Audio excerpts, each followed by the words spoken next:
¿Qué preguntas nos habitan como sociedad? Soy Etel Valladares. Bienvenidos a Entre Voces, el podcast donde las inquietudes encuentran análisis. Soy Ezra López. Cada semana exploramos lo social, lo humano y político. Comenzamos.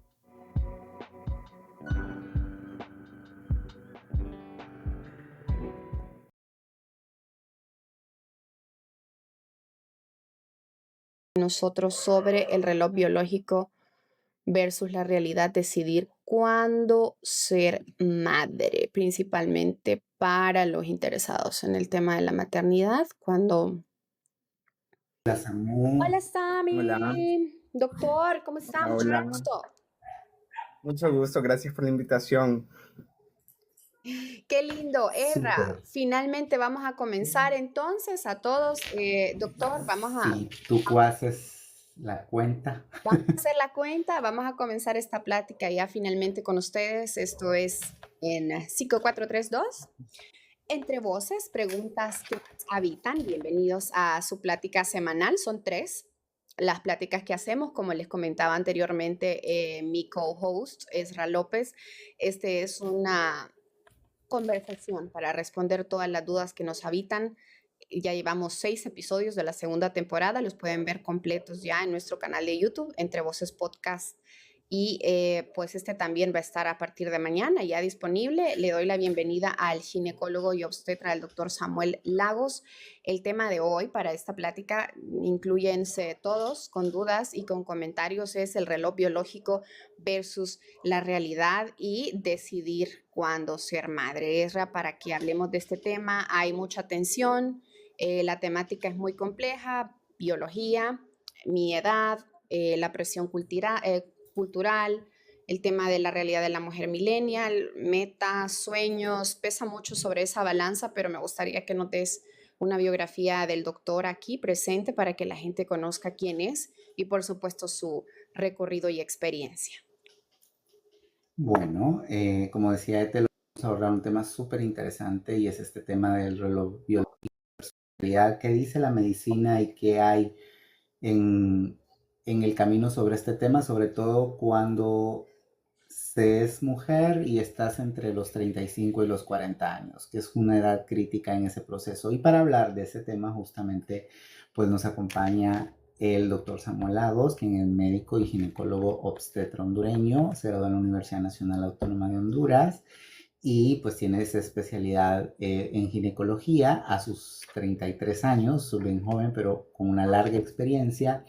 Está a punto también de dar un gran paso para estudiar una superespecialidad en urología ginecológica en México, así que pronto se nos está yendo para allá. ¡Wow! Y Samuel representa una nueva generación de especialistas, estos médicos que entienden la ciencia reproductiva y que la usan como una herramienta para justamente atender. Él ha trabajado en diferentes espacios públicos y recientemente completó un proceso en el Hospital de la Esperanza, donde justamente estuvo un tiempo brindando atención por ahí y bueno, ha dejado por ahora esa plaza para irse en unos días, ¿verdad, Sam? Eso esperemos.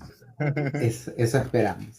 Así que bienvenido, Samu, y pues justamente iniciar esto sobre la complejidad de elegir y qué dice el reloj y cómo eso opera, Samuel. ¿Por qué es importante la elección versus el reloj biológico? Bienvenido, preséntate, doctor. Gracias por tu tiempo, maravilloso, y esperamos despejar todas esas... si te alejas un poquito de la cámara cuando te presentes, porque se te ve como entrecortada la toma. Ajá.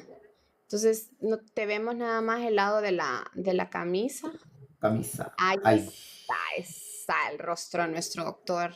Desde ya oficialmente te proclamamos doctor de cabecera de Entre Voces para la ginecología y la obstetricia. Gracias, doctor. ¿Cómo estás? Bienvenido. Bueno, gracias a ustedes por la invitación. Un gusto estar aquí, ¿verdad?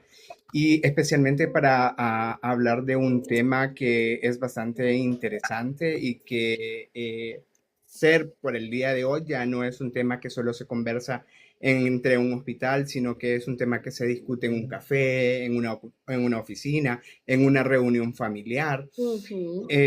Pues hace más de una década creo que la paciente que normalmente llegaba a un consultorio era porque no podía llegar embarazada. Doctor, no logro quedar embarazada. Llegaba ya como una emergencia, una urgencia, y muchas veces ya tarde, ¿no? Ahora, hoy por hoy, una mujer que llega a un consultorio, una mujer de 32, 35, 37 años, llega con una pregunta diferente. Ella no dice no puedo. Dice, doctor, mi prioridad es mi carrera, mi maestría, mi estabilidad, pero no quiero que mi biología me quite el derecho a ser madre. ¿Qué hago? ¿Cómo me protejo? ¿Qué puede ser? Pues hemos pasado de una medicina de reacción, que en ese caso era de tratar la infertilidad, a una medicina de prevención y ya más con más autonomía, es decir, proteger esa fertilidad. Ese cambio de chip es precisamente lo que vamos a hablar hoy para que esas mujeres puedan ser dueñas de su tiempo y no esclavas de un reloj. Wow, eso es muy bueno, doctor. Gracias por esa maravillosa intro. Amigos, déjenle las preguntas al doctor y principalmente usted. Para muestra un botón, doctor, aquí tienes una paciente de 37, en 2 meses cumplo 38 años. Y la pregunta para mí, hace 3 años atrás, doctor, es, llegué a los 30, los pasé y la pregunta me saltó en las cenas familiares, como tú lo indicas, me saltó con el grupo de amigas, me salta en todos los grupos, ¿no?, sociales a los que yo estoy accediendo y es... frente al espejo también y otras mujeres, y es para cuándo, ¿verdad? ¿Elegimos esperar o la realidad nos obligó, doctor? Porque hay muchos factores. La vida avanza, los compromisos avanzan, los factores, como dijiste tú anteriormente, querido doctor, de sueños, de responsabilidades. No es una emergencia, no lo tipifico así, al menos en mi vida, pero la pregunta es, ¿elegimos esperar o la médica luego erra que tú me abordes hacia esa realidad, porque también creo que hay implicaciones sociales, ¿verdad? Y muy de comunidad. Doctor, ¿qué hacer cuando tienes casos, por ejemplo, como el mío? Y yo te lo digo, yo me adelanté porque tenía miedo, me fui a hacer una evaluación que se llama reserva ovárica, porque al final, pues lo que nosotros tenemos óvulos, ¿verdad? Las mujeres a lo largo de la vida una cantidad determinada, y mi temor era, ¿y si se acabaron ya? ¿Y si ya no hay más? Porque podría pasar. Pero cuéntame tú, ¿cómo ves este caso? ¿Cómo ves el mío y cómo ves la pregunta que te doy para iniciar? Como usted lo dijo, hay como un reloj biológico, ¿verdad? Entonces, las mujeres, en este caso, que los ovarios, ¿verdad? Es un órgano que es muy diferente del todo, decirlo así. Este es un órgano que no se puede regenerar como el hígado, tiene un tiempo finito, es como una cuenta bancaria, por decirlo así. Todas las mujeres, desde que empiezan a gestarse ya a las 20 semanas normalmente, hay más o menos de 6 a 7 millones de óvulos. Conforme va creciendo ese embarazo, esos óvulos van disminuyendo y nacen de 1 a 2 millones. Pero sabemos que la edad fértil de la mujer ya es cuando ella ya comienza ya con su periodo menstrual y todo eso, ¿verdad? Ya su pubertad, ya cuando estas niñas ya tienen 12, 13 años, que ya pueden, en teoría, comenzar una vida reproductiva, ¿verdad? Solo llegan de 300 a 400 mil óvulos. Es decir, en la pancita tenían 7 millones, ahorita ya solo hay de 300 a 400 mil óvulos. ¿Y qué pasa? Mes con mes, esos óvulos, esos ovarios reclutan una serie de óvulos que se van a madurar, de los cuales solo va a haber uno, que es el que posiblemente se vaya a fecundar. Entonces, con los años, los óvulos cada vez van disminuyendo. Entonces, como usted lo dijo, es un reloj, ¿verdad? Que tiene dos engranajes. El número 1, la cantidad, y el número 2, la calidad.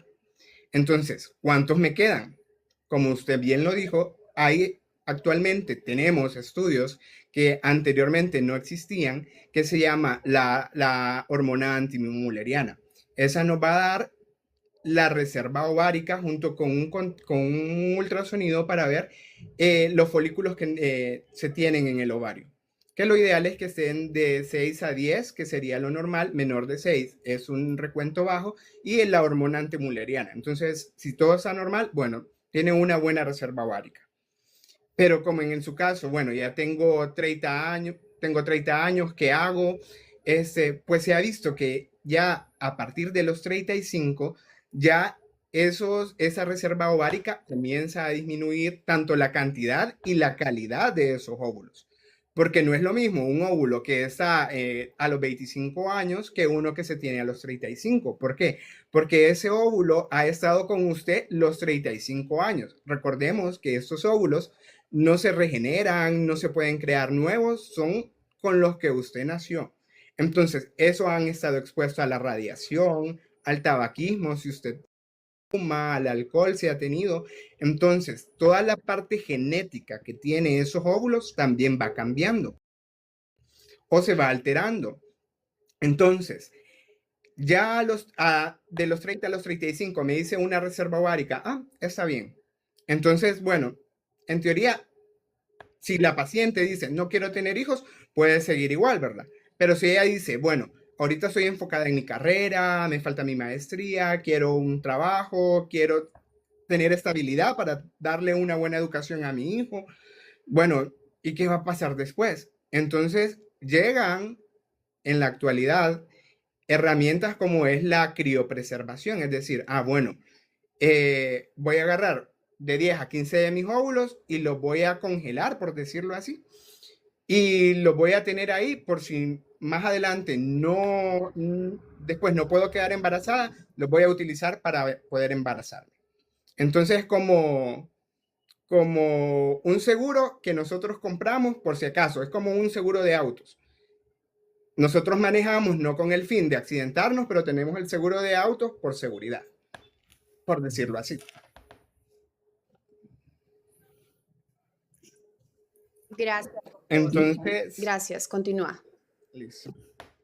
¿Vas a agregar algo? No, justo lo que iba a decir, que es súper interesante entonces porque hay alternativas, ¿no? Sí. Samu, que justamente plantea como médico, el doctor dice, hay una opción de, no como antes, que digamos era más complicado determinar cuál era, digamos, las opciones que tenían las mujeres como para, después de cierto límite, era muchísimo más complicado el tema de,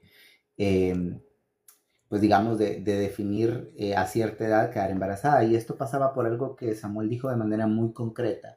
Y es justamente el hecho de que hoy la conversación es distinta. Las mujeres millennials, sobre todo, que están justamente en ese ciclo entre los 30 y tantos y llegando a los 40 o un poquito arribita de los 40, es que justamente se trata de equilibrar entre mis necesidades personales, mis metas profesionales y la elección de ser madre. También por diferentes esquemas, dependiendo si es una mujer soltera, si es una mujer casada, y cada una de ellas toma elecciones distintas. Ojo, ¿y por qué digo esto? Porque que sea soltera no significa que no quiera ser madre. Y estar casada tampoco significa que quiere ser madre. Es que son planteamientos Entonces, bien complejos. esos escenarios Son escenarios distintos. son planteamientos complejos, pero son al mismo tiempo realidades que vamos a encontrar. Entonces, la definición de ser madre, primero, que es un tema que a mí me gustaría socialmente poner en la mesa, no pasa por el estatus Económico. Relacional de la persona, perdón, se me había ido, relacional de la persona. ¿Qué es un estatus relacional? ¿Te refieres a mis relaciones como mujer, a mi situación dentro de una sociedad? Sí, me refiero a tu relación, si eres soltera, si eres casada, si eres divorciada, si eres viuda, ese es el estatus relacional, ¿no? Para llamarlo de cierta modo, o el estado civil. El estado civil de una mujer. El estado civil de la persona. Entonces, el tema del ser madre socialmente no pasa primero por ese tema que decía. Y justamente Por esa Ujú. determinante también hay una promesa de que el éxito profesional y el control de nuestras vidas lo tenemos en este momento.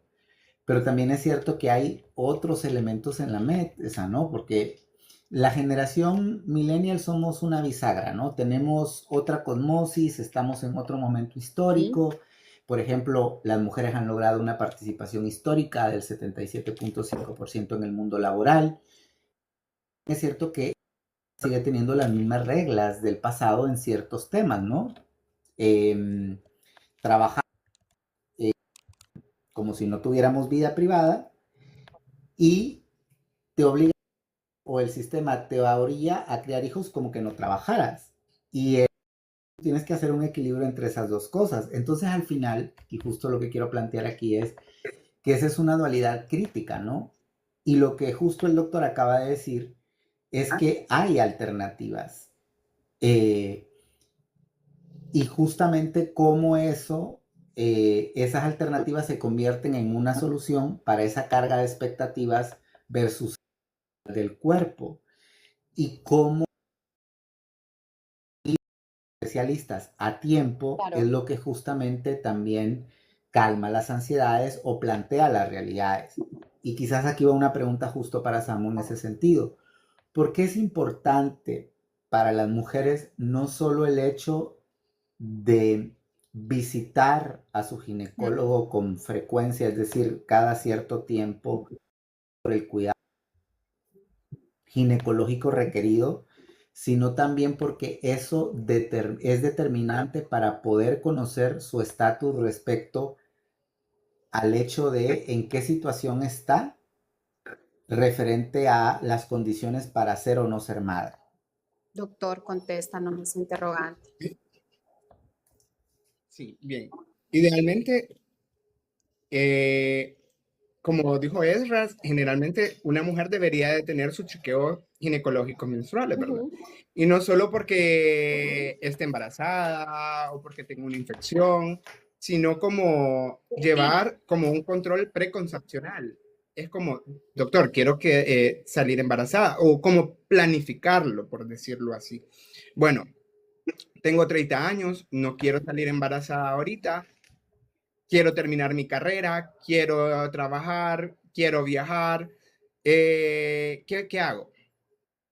Como realmente como ginecólogos debería y debe de ser poder plantearles, bueno, mire, tenemos actualmente esta oportunidad que nos ha dado el siglo XXI, ¿verdad? En el cual poder conservar este óvulo, poder hacer una vitrificación de estos óvulos y idealmente entre los 30 a 35 años, donde mejor carga genética va a tener ese óvulo, y por ejemplo a los 38 ya estoy lista para ser mamá. Ujú. Entonces poder descongelar ese óvulo, que ese óvulo va a ser igualito como cuando tenía Cuando 30. Tal se vez quedó usted en tiene esa edad, como en 38. las películas que te congelaban en esa edad Sí, y exactamente así cuando te descongelabas volvías, así, en esa calidad física. exactamente Ajá. así. Ese óvulo no va a tener errores genéticos que pudo haber tenido ya con la exposición a radiaciones, al Contaminación. tabaquismo o a la parte ambiental que han habido después de esos 8 años que transcurrieron. Entonces, eso evita poder tener posteriormente bebés con síndrome de Down o que tengan alguna malformación, ¿verdad? Que se pudo haber dado simplemente por ese óvulo que ya se fecundó a los 38 o 40 años o después de esa edad. Son datos, es información valiosa que las pacientes deberían de tener para saber que es una opción actualmente, ¿verdad? Y no andar, se me está pasando el tiempo, Mm.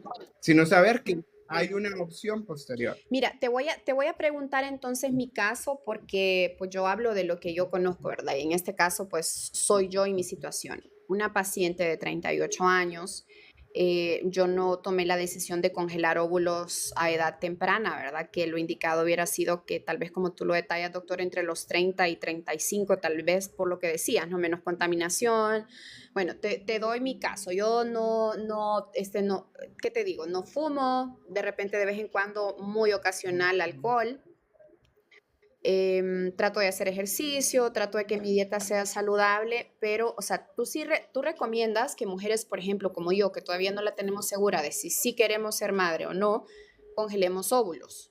Eso es lo que tú recomiendas para una mujer de mi edad, o por lo menos dime, y sé que cada caso es distinto, dime si yo veo que mi reserva ovárica está bien, porque me hice un análisis el año pasado, como les comenté al inicio, no estoy segura de ser madre, pero viendo la reserva ovárica que está dentro de lo que cabe, ¿qué es lo que sigue para mí, por ejemplo? ¿Qué sigue para una mujer como yo, en mi caso particular, doctor?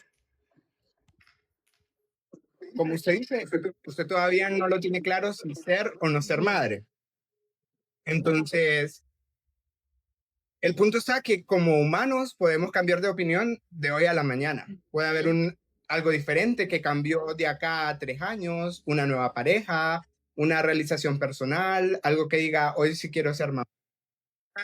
De, ya la reserva ovárica ha disminuido, ya la calidad del óvulo no va a ser la misma, hay más riesgos de aneuploidía, de abortos. Lo ideal podría ser, es como una cuenta de banco. Agarro los ovulitos que tengo, porque ahorita sé que los tengo, están bien. Decías, a ver, congelarlos tampoco es una garantía de que va a pasar. Puede que los congeles, los tengamos ahí, haga el proceso, pero no pase. Entonces, eh, si hay estadísticas. Sí lo hay, y eso también va a depender de la edad en que se congele el óvulo, por lo que anteriormente te comentaba. Por ejemplo, un óvulo que fue criopreservado a los 30 años va a tener una tasa de éxito desde un 70 a un 80% de lograr un embarazo. A diferencia de un óvulo que se criopreservó a los 36, que él ya reduce drásticamente hasta un 40% el éxito. En un mundo emergencista como el nuestro, ese es un lujo en vez de una prioridad, ¿no? Entonces, y ahí empezar justamente en el tema de la conversación de la política pública a poner esa realidad en la mesa, ¿no? Y a cómo eso nos juega de manera crítica, ¿no? Entonces, también eso es un tema interesante que poder abordar porque va más allá de simplemente de la educación en planificación familiar. No podemos permitir que una mujer llegue a los 40 años sin saber qué es una reserva ovárica, ¿no? La educación sobre la fertilidad debe empezar, no sé, tal vez en la universidad y en las consultas, tal vez con el médico general, no solo con el ginecólogo. No cuando una mujer ya tiene problemas para concebir, ya que tiene a los 36, 37 años, cuando ella decide querer ser mamá y ver que se le dificulta. Entonces, la información debe ser un derecho accesible. Saber de que a los 30 años ella puede ir a hacerse una reserva ovárica para saber cómo va a estar, sino que en mi control ginecológico yo tengo una paciente que quiere saber cómo está su fertilidad a los 33 años, es que yo la pueda mandar y no decirle, fíjense que se la tiene que realizar de forma privada. Entonces, que deje de ser exclusivamente de clínicas privadas. El sistema de salud público de Honduras dar estas pruebas en estos chequeos ginecológicos de este tipo de pacientes. Y creo que sería ideal que hubieran. A veces lo no va concorde con la realidad que nosotros vivimos muchas veces. ¿Ves? Otra en Honduras, y creo que es bastante frecuente, y creo que las mujeres temen bastante a eso. También la protección de la mujer en su parte profesional, para que esa mujer lo vea como una realización personal y no como un sacrificio de mi parte profesional. ¿Por qué? Porque al embarazarse, eso ya es pérdida, le debe pagar maternidad, porque va por un tiempo, que vengan a proteger ese derecho. para dedicarse a la crianza del bebé, las implicaciones profesionales que en muchos casos tienen. Ojo, no estoy diciendo que no se pueda hacer un equilibrio, porque sí se puede, pero definitivamente si no hay quien ayude a ese proceso de la crianza, sin un acompañamiento que no es solo de una pareja, es el acompañamiento estatal en el sentido de que existan las condiciones para que pueda haber una crianza efectiva, también es crítico, ¿no? Y es ahí justamente donde, por eso es que el tema hoy en día de cuándo ser padre o cuándo ser madre, en el caso de las mujeres, ya no pasa únicamente por el reloj biológico, es importante, pero las otras determinantes es, voy a poder lidiar con todas las implicaciones que eso tiene, ¿no? Entonces, que son justamente la parte más crítica del proceso. Una mujer debe ser madre porque lo desea, no porque la sociedad, no porque la familia, no porque la abuela. ¿Y cuándo vas a ser mamá? Yo quiero conocer mis nietos. Yo quiero conocer tu PIN. ¿Cuántas veces no hemos podido escuchar este tipo de comentarios, no? Pero si una persona decide no ser madre, es muy decisión propia de ella y al final es de validarla, aceptarla y creo que al final como ginecólogos no estamos para poder convencer a mujeres de tiene que embarazarse, tiene que ser mamá. Es como para apoyarlas en el proceso y las decisiones que ellas tomen. Puntualmente, escuchando la conversación, perdón por estar ausente por temas de internet, doctor, dos cosas claves. El Estado también me está presionando para que sea madre, porque las bajas tasas de natalidad son evidentes, ¿verdad? Si comparamos la vida fértil de una mujer en Latinoamérica de los 90 hasta acá, ustedes dos, tú como politólogo, Erra, y tú, doctor, como experto, verás estadísticas y verás que pasamos de tener 5 bebés a qué. Luego eran 3, ¿no? Después eran 2 y ahora es uno. Hablamos, hablamos de los cuidados, ok, cuidados, clave, pero ¿cómo hacerle frente a esto? Porque si yo no tengo quien me ayude, yo quiero ser madre, ¿va? Pero evidentemente, ¿qué me detiene a mí? Saber de que empecé mi empresa y que estoy viendo si es rentable, si no tengo quien me cuide un bebé, el tema de que si hay una pareja o no. eh, ¿Cómo hacerle frente a esto a ustedes? Porque yo también lo veo en otros países desarrollados, no solo en Honduras. El Estado está, tengan bebés, tengan bebés. Hay muchas campañas de embarácense, embarácense. Esa es una presión muy fuerte y alejada también de las realidades, ¿verdad? Porque igual, aunque yo tengo privilegios, en este momento se los digo honestamente, quiero ser madre, sí puede ser que me detiene mis capacidades financieras, por lo que implica, ¿no? Un bebé económicamente, ya si sea desde su día uno hasta que sea un chico que vaya a la escuela o una niñita de edad escolar, luego universitaria. ¿Qué hacer ahí? Porque también psicológicamente eso nos juega una enorme presión. Doctor, si me das tu punto y luego Erra, porque también es un tema, un análisis sociopolítico, Erra. Creo que ahí, como ginecólogos, ahí tenemos que darle un acompañamiento también emocional a la paciente. Entiendo que la paciente a veces sus emociones, como usted dice, yo quiero, pero no puedo. Entonces, a veces llegan después con muchos sentimientos encontrados, como de culpa. Y si se me pasó el tiempo por alcanzar mis metas, o qué hago.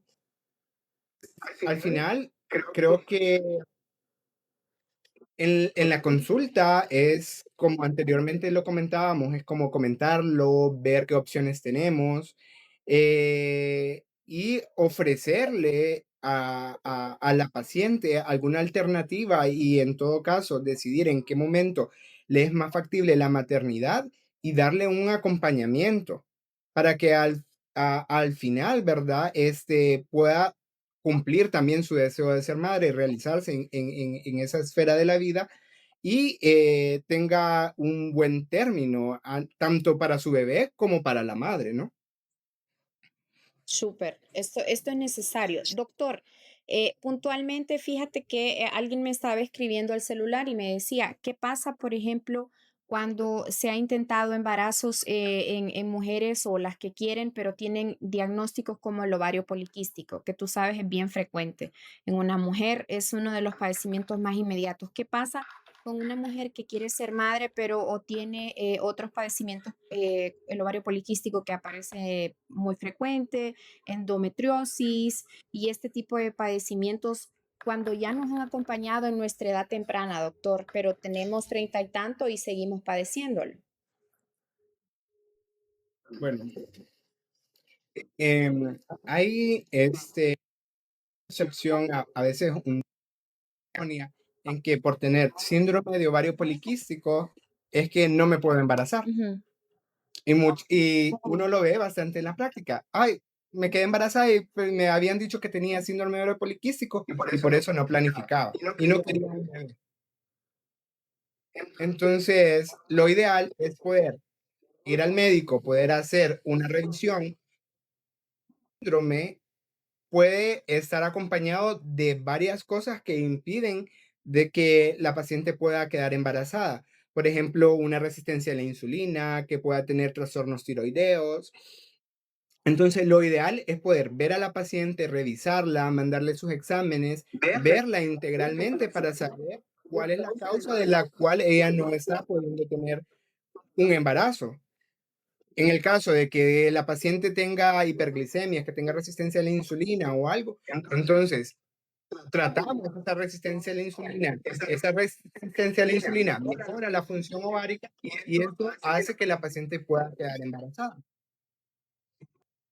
Ideal, como siempre, y cualquier médico le dirá, es asistir a una cita para poderla evaluar, dar un buen diagnóstico, mandar sus exámenes complementarios y dar un tratamiento más adecuado a la necesidad de cada paciente. También me preguntaban esto y es estadísticamente, tú qué sabes, doctor, para el síndrome de Down, cuando ya los embarazos pasan de los 40, ¿qué tan altas son las posibilidades del 1 al 10%, o sea, del 1 al 100? ¿Cuántos casos se diagnostican de síndrome de Down? Después de los 40 corre el riesgo de padecer síndrome de Down. 1 de cada 100. Eso va aumentando conforme la edad. Por ejemplo, en una paciente de 25 años es 1 en 1.200 embarazos, pero ese riesgo va aumentando conforme va aumentando la edad de la mujer. En el caso de la edad del ovocito, ¿no? Ajá. Entonces, ya después de los 40 años, el riesgo es de 1 en cada 100. O sea que sí Entonces, aumenta es bastante. bien Pero fuerte. Ujú. gracias a Dios, por decirlo así, en la actualidad tenemos pruebas que nos ayudan a poder diagnosticar este síndrome cuando ya la paciente está embarazada. Por ejemplo, tenemos el tamizaje de un primer trimestre, que es un ultrasonido que se hace de las 11 a las 13.6 semanas de embarazo y en la cual por medio de marcadores ultrasonográficos podemos tener una sospecha de que ese bebé viene con un síndrome de Down. Y ahí es cuando posteriormente se pueden hacer estudios genéticos como un ADN fetal o una muestra de una vellosidad coriónica para poder dar un diagnóstico más certero Es si ese bebé o no viene con alguna ¿Qué malformación. es una vellosidad coriónica? Si me detallas, por favor. Ese es como en la parte de la placenta va y se toma como una muestra de ahí. Wow. Entonces, son un poquito más invasivos porque se hacen a la mujer en estado embarazado. Entonces, es como por medio de un ultrasonido, se mete una aguja, entra hasta el útero, se toma líquido, se toma la muestra de la vellosidad. Wow, es toda, bueno, increíble, ¿no? Lo que la ciencia también ha avanzado. Ahora, otro tema, en el caso de las mujeres que han sufrido abortos espontáneos en su vida fértil, ¿verdad? Porque también un aborto es algo que puede pasar. em, digamos, un caso así de abortos espontáneos en alguna ocasión y luego viene ese momento de intentarlo entre esta brecha que decías tú de 35 acá, ¿qué posibilidades estadísticamente, cómo lo reflejan ustedes desde la ciencia para concebir un aborto espontáneo? Quiero que desmitifiques cualquier pregunta que esté, ¿verdad? En el tema de la mujer sobre el embarazo, si ya se decide y si ya se ha tomado una decisión. Por ejemplo, ¿el aborto espontáneo es algo que me juega a mí en contra o me está afectando para yo querer procrear estadísticamente? Bueno, un aborto espontáneo puede suceder por muchas causas, ¿verdad? Una de las principales es la aneuploidía, es decir, errores genéticos en el bebé. Tal vez el bebé viene con alguna malformación, el cuerpo lo detecta y lo expulsa y tiene un aborto. Y no necesariamente es que en un embarazo futuro va a pasar lo mismo. Ujú. Ahora, cosa diferente es que ya ha tenido 2 o 3 abortos consecutivos, entonces, es como, ¿y qué pasa, verdad? Mm. Y muchas veces estas pacientes, y más en nuestra realidad hondureña, no van a consulta. Entonces, la recomendación es poder ir a consulta con un ginecólogo, porque hay muchas causas que pueden estar produciendo estos abortos espontáneos, por ejemplo, trastornos tiroideos, pacientes que son diabéticas, infecciones, el TORCH, pueden haber otros tipos de enfermedades inmunológicas como el SAF, el síndrome de anticuerpos antifosfolípidos, y el punto es detectar este tipo de condiciones, poderlas tratar y poder llevar un embarazo a un término. Entonces, lo ideal es, como anteriormente lo consulté, poder ir al médico Ujú. para que uno pueda revisar, ver la causa de por qué está teniendo estos abortos. Eso es importante porque, como estábamos hablando, es establecer realidad, ciencia, ¿verdad? Si no hemos ido nunca a un doctor, si no está entre nuestra rutina visitar, ¿verdad? El doctor a ti o cualquier otro designado, hay que hacerlo, por lo menos regularmente si hay algún padecimiento o si no, pues la visita periódica, ¿no? Que es de obligación una vez al año para su citología, para ver que los ovarios estén bien y todo lo demás. Otra cosa, por ejemplo, doctor, las mujeres que somos periodos irregulares. En mi caso, pues en su momento los tuve irregulares porque mi ciclo era de 28 días, pero los ovarios poliquísticos alteraron algunas cosas, ¿verdad? Pero bueno, ya se reguló, hubo una dieta alimenticia apropiada, el ejercicio y tal, y eso, créanme que sí le ayuda a uno como mujer a mantener todo su calendario, ¿verdad? De fertilidad, porque como somos cíclicas las mujeres, te pregunto, doctor, ¿qué pasa cuando una mujer tiene ciclos irregulares? ¿Qué es lo que tú le aconsejas a una mujer si no ha visitado un médico en este momento, colega tuyo, y puede ser que un mes tenga el periodo, puede ser que otro mes no? Puede ser que allá cada 2 meses aparece un sangrado. ¿Qué recomendación nos das tú para las chicas que tienen periodos irregulares? Bueno, el principal, visitar a su médico, Ujú, porque una de las principales causas de muchas veces de estos ciclos así irregulares puede ser el síndrome de ovario poliquístico. Y como anteriormente lo comentaba, este tiene muchas causas. Usted mismo lo dijo, la obesidad. La obesidad, nos hace que aumente la resistencia a la insulina. Entonces, solo con un poco de dieta, ejercicio, y al bajar esa resistencia a la insulina, los ovarios empiezan a funcionar normalmente. Entonces, cada paciente es diferente y pueden haber causas muy diferentes de por qué a una paciente está teniendo este tipo de periodos tan irregulares, o que un mes me viene, otro mes no. Pueden haber causas hormonales, tiroides, diabetes, que están provocando este tipo de alteraciones, y que, como están notando, es con esa irregularidad menstrual. Y ya ha tocado. Hay pacientes que van y es como, fíjense que me viene mala menstruación. Entonces uno las empieza a estudiar y estudiar y tienen un hipotiroidismo. Ah, no sabía que tenía problemas de tiroides. ujú. Entonces, tratando ese problema de tiroides, el ovario comienza a funcionar normalmente, y no es necesario que, ay, tomate un ciclo de pastillas de anticonceptivas que te vas a regular. No, igual, el automedicarse no siempre es lo más indicado. y no es indicado. Eso fíjate que también porque, sobre todo en estas plataformas, doctor, en TikTok vemos que hay muchos que no son médicos, principalmente creadores de contenido, doctor, y te dan desde receta, te dan desde el remedio milenario de la tribu tal, te dan el ingrediente perfecto, sagrado, hiper mega manifesting para tu útero, para tu cuerpo como mujer. Y a mí eso, por ejemplo, sí me asombra, ¿verdad? Porque realmente no hay nadie que regule esa información y desafortunadamente cuando somos consumidores de contenido digital, por eso hacemos estas pláticas, a veces creemos que es cierto, ¿no? No estoy juzgando de que si no tienes capacidad intelectual para deducir qué es lógico de lo que no, pero en este tipo de redes, doctor, he visto una cantidad, no tienes idea, de el remedio tal para tu fertilidad tal, el remedio tal para tu útero tal, porque tiene poderes más allá de lo que puedas imaginarte. ¿Qué reflexión me das tú de esto para que luego, Ezra, vayamos sintetizando como los puntos de cierre y algunas preguntas finales, doctor? Es importante porque al final, en un momento u otro, todos somos consumidores de ese contenido.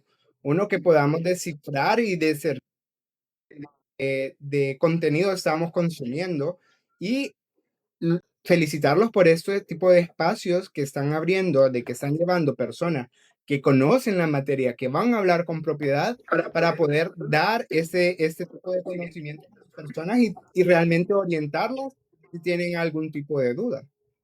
Definitivamente. Y aquí está el tema entonces ya de cierre, ustedes. Para ti, doctor, puntos claves de lo que has platicado, porque ya avanzaste con el tema de las políticas públicas con ERRA, avanzaste algunas dudas que tenemos, las que tenemos pasadas los 35, que todavía no estamos seguras si seremos o no madres. Concluimos en esa parte de la plática que, bueno, hay que congelar óvulos si se puede, ¿no? Aunque ya también abordaste el tema de los costos y es otra cosa para pensarlo. Pero desde tu visión médica, doctor Samuel, ¿qué política urge? Urge ya inmediatamente para que nosotras, las que tenemos pasaditos los 35, podamos tomar alguna decisión. Ya me diste el bullet de que tengo que recibir asistencia psicológica, que creo que es muy buena, pero dame pues otra perspectiva desde esa salud integral. Cuéntame tú cómo haces, tú, ¿te ha llegado alguna paciente como yo? ¿De qué manera tú tienes ese rol conciliador ahí cuando ves esto? O no sé si en algún punto pues te ha llegado alguna paciente que te dice, oye, hoy tú le tienes que dar el dictamen, ¿no? No sé, ya no tienes reserva ovárica, o sea, ya no puedes ser madre. No sé si te ha tocado dar ese diagnóstico, pues. Entonces, desde esa perspectiva me gustaría conocer tu opinión, porque yo te lo digo, doctor, yo llegué a hacerme ese análisis de la reserva ovárica porque estaba esperando mi rutina, ¿cómo es? Mi cita ginecológica de rutina y exacto, ginecológica. Entonces, cuando yo estoy en la espera, doctor, me choqueó porque vi que salió una paciente y iba llorando, ¿verdad? Evidentemente. Entonces, cuando uno va al doctor, de por sí ya tiene un montón de tabú, ¿verdad? De que puede ser algo bien, algo mal, algo más o menos, uno nunca sabe. Entonces, inmediatamente no debía hacerlo, pero bueno, pregunté qué pasaba y luego por ahí al final pues ella expresó que había recibido un resultado no favorecedor sobre su tema de fertilidad. Entonces eso a mí me generó un shock, ¿me entiendes? Y por eso yo decidí hacerme mi prueba de reserva ovárica, pero sin duda, como tú dices, esto es como una cuenta de banco. En algún punto tiene un número de entrada y tiene un número de salida, ¿no? Una cantidad limitada, pues. Y es finito, que no se puede aumentar, Sí, sino que sí, va disminuyendo. claro. Dime tú, o sea, tu Entonces, reflexión respecto a eso, porque es difícil, pues, me imagino yo, cuando tendrás que decirle a alguien, no, no puedes ser mamá. No sé si te ha pasado, doctor. bueno, lo ideal, bueno, y lo primordial, ¿verdad? Es poder ir a su chequeo, como lo hace usted, poder estas pacientes 30, 35 años, hacerse sus estudios, planificarlo, llevar un acompañamiento con estas pacientes, planificando cuándo es el momento ideal para ellas para poder quedar embarazadas. Y en el caso de que, bueno, la reserva ovárica ya es baja o ya no está, saber que realmente no es el límite o se fue la fecha de caducidad para su maternidad. Darle las opciones, ¿verdad? Como anteriormente le comentaba, la ovodonación. Tal vez mi hermana más joven me regala un óvulo y puedo hacer una fertilización in vitro, una adopción, ¿verdad? Que también Es una es un tema a posibilidad, considerar. para algo muy bello, ¿verdad, doctor? También. Así Yo es, no tengo que es hermanas, una doctor. posibilidad si la paciente realmente desea, ¿verdad? Yo no tengo hermanas, entonces yo no tengo a quien pedirle un óvulo. En teoría, Ajá. Una A una prima. amiga, amiga. a la hermana de la Ah, iglesia, a alguien que lo quiera donar. Híjole, pero imagínate qué pregunta más difícil también, ¿no? El querer abordar a una amiga, porque también, si tú ves, o sea, las amigas técnicamente tienen mi edad. O sea, mis amigas, por ejemplo, que 36, 37, tal vez habrá alguna joven de 33, pero bueno, son preguntas también bien de pero bueno, reflexión, ¿verdad? acuérdate que el hecho de la edad que él decía era que el hecho de que tengan la misma edad no significa que tengan las mismas circunstancias Regálenme un ováricas. óvulo, voy a andar yo a partir de Y mañana. bueno, una encuesta, ¿quién me regala un óvulo? Buena, Levanten la mano. si voy a poner un anuncio en las redes sociales. Si eres mi amiga, demuéstramelo. Regálame un óvulo. Háblame un óvulo. Mira qué terrible lo que terminamos. Bueno, pero ya fuera de todo, ustedes la reflexión final, doctor.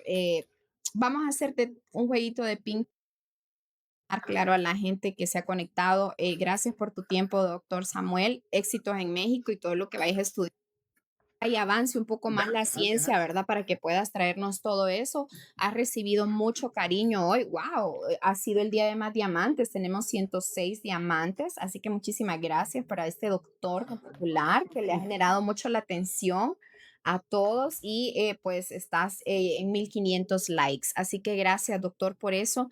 Pero vamos con clave, con términos clave, doctor, antes de cerrar contigo. Te vamos a hacer las preguntas. Erra, si quieres comienzo yo y luego sigues tú.